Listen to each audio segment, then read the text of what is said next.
guys, it's Bailey. Welcome back to the channel and thanks for tuning in to what is going to be a walk down memory lane today, because today's video is going to be all about some throwback products, specifically like the best of the throwback products. I've mentioned this before here on the channel, but the new beauty launches have gotten a little crazy and they are only launching faster. And while I do love myself a good new beauty launch, I really do want to get back to appreciating some of those oldies but goodies in my collection. So this video is going to be all about those products. And as I was thinking about some of those oldies but goodies, I realized that there are some products that have really stood the test of time. I mean, like, I think all of these are at least 3 years old, many of them like 5 years plus, and they may have undergone a reformulation, but they're still around and kicking, which is more than we can say about a lot of beauty products out there on the shelves. And they really do work well and serve a great and useful purpose in your makeup routine. So let's go ahead and get into it. First, starting off with products that aren't even makeup at all. They are brushes. They are Real Techniques brushes, guys. These are some of the original brushes I had when they first launched, which have to be at least like 6 or 7 years. I mean, I'm trying to think about where I was, and it had to be at least 5, maybe 6 years ago. These are the original brushes. I mean, some of the original brushes that I got. This is the buffing brush.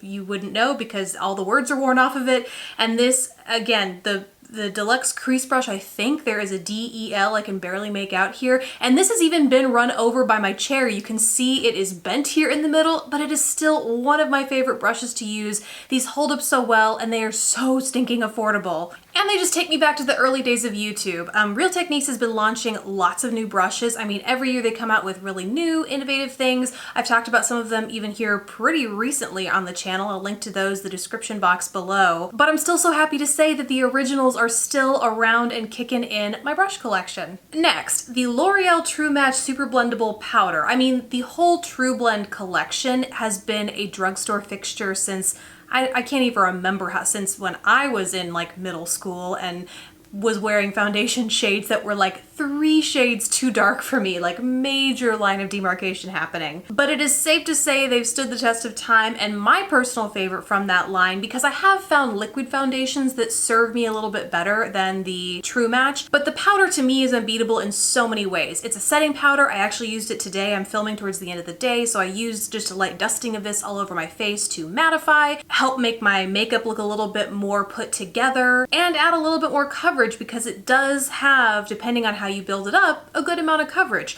So much so that I also talked about it in my powder foundations roundup. I have used this as a relatively medium to full coverage powder foundation and love the way it wears throughout the day. And then also, this is another YouTube tip from way back in the day. I think I first heard about it from Carly Bible when she was doing her contour or bronzing routine, and she didn't use a contour powder or bronzer powder, in part because I don't think contour powders even existed. I mean, the concept of a contour powder existed back then. Instead, she was using just a deeper shade of this True Match powder, and so it just serves so many different purposes, and the formula, although it may have and probably has been reformulated throughout the years, is just they only make it better. They haven't made it worse. I love it. While I'm in the neighborhood of drugstore face powders, I have to mention the Milani Baked Blush. Back in the day, a couple years back, everyone and their brother, and the shade I have, by the way, is Berry Amore. I say that because back in the day, everyone had, what shade was it? Is it Luminoso? It was like the one shade that everyone had. And I think I had it for a hot minute. It didn't quite work for me, but I love this shade Berry Amore. It's this gorgeous mauve berry with gold shimmery veining in it. And I feel like shimmery blushes have fallen by the wayside because it's easier to control where you put the shimmer, especially now that blinding highlight has come into popularity.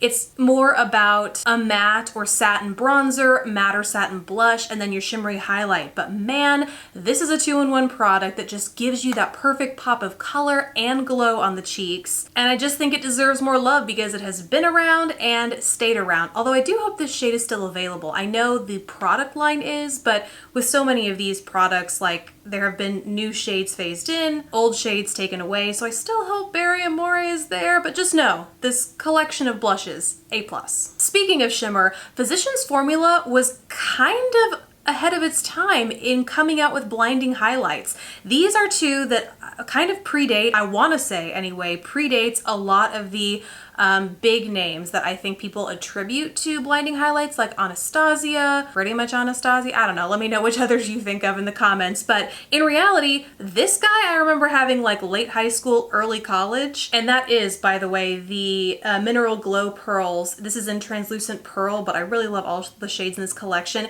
It was so early, in fact, that I remember getting this and thinking, where am I gonna wear this? Like, it's too glittery for me, and now I love a blinding highlight. But I did not have the vision then to understand what an asset this would be in my makeup collection. However, I did love early on the Natural Nude highlight powder. This has no information on it, and it is in fact very broken. Like, it has come detached from its binding. So, but I still have to keep it, because one thing that I loved about this, I mean, I still love about this, is that you don't just get this beautiful blend of shimmery highlights that you can either pick and choose from, whether you want lighter, more bronzy, but you also get a lot of multifaceted shades here that you can pick and choose from to create an eye look as well. Rather than just one uniform highlight shade, you get a little bit of variety here, and that just makes it that much more versatile within your makeup collection. So both of these are just longtime drugstore fixtures that I think we all should revisit if we have them, because they deserve the love. Now let's talk about some eye products, the first of which are the Revlon Photo Ready Eye Art Lid Line and Lash Duos. Basically, on one end you have a metallic cream eyeshadow and then a glittery, more gel textured eye product. And I think these were way ahead of their time. I clearly remember filming this review video when I was still living in Chicago in like a tiny apartment. Anywho, nostalgia. But at the time, I remember thinking that I loved them, but I so expected them to go out of style so fast and just be off the shelves, because no one was really wearing this kind of metallic on their eyes at the time, and then paired that with glitter. Like, that was just unheard of. And now here they are today, still on the shelves. I love that. And Huda Beauty just launched something very, very similar. I have a review I just posted of that. I personally don't think they're identical, because the Huda comes with a matte shade, but in terms of product delivery, I mean, the format is exactly the same. So Revlon was way ahead of their time with this, and I'm glad that they are still around, because they are some fantastic products. And then the last eye pick, actually the last pick for this whole video, is the IT Cosmetics Naturally Pretty palette. And because this has the soft puffy packaging, it held on to every bit of stain that it could have throughout the years, but it is well loved. And I still think, first of all, it was another trendsetter in that this is the first all matte eyeshadow palette that I can ever remember being out there and owning.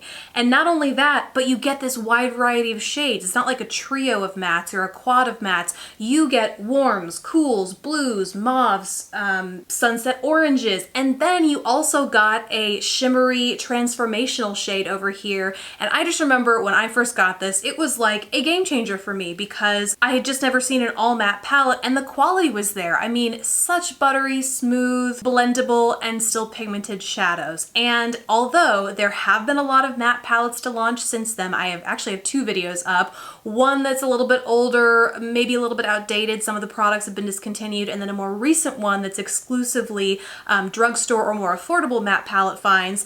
You hold this up against all those, and I still feel like it has a very special place in a makeup collection, because it gives you that variety of mattes. I mean, don't get me wrong, I do really, really love something like the Viseart Dark Mattes palette, and then they also have one that's like a light mattes or like a more neutral, but it seems to be that's the way that a lot of companies are categorizing their mattes, like deep dark dramatic or very soft and neutral, and this one really walks that line of being a little bit of both for everyone, so I had to include it here. So those are my picks. I know they are certainly not all that are out there, they're just those that were top of mind as I was thinking about this video topic. As always, I'd love to hear what products you guys would put in this category in the comments down below. Thank you guys so much for watching. Please don't forget to subscribe if you haven't already, and I'll catch you in the next video. Bye guys!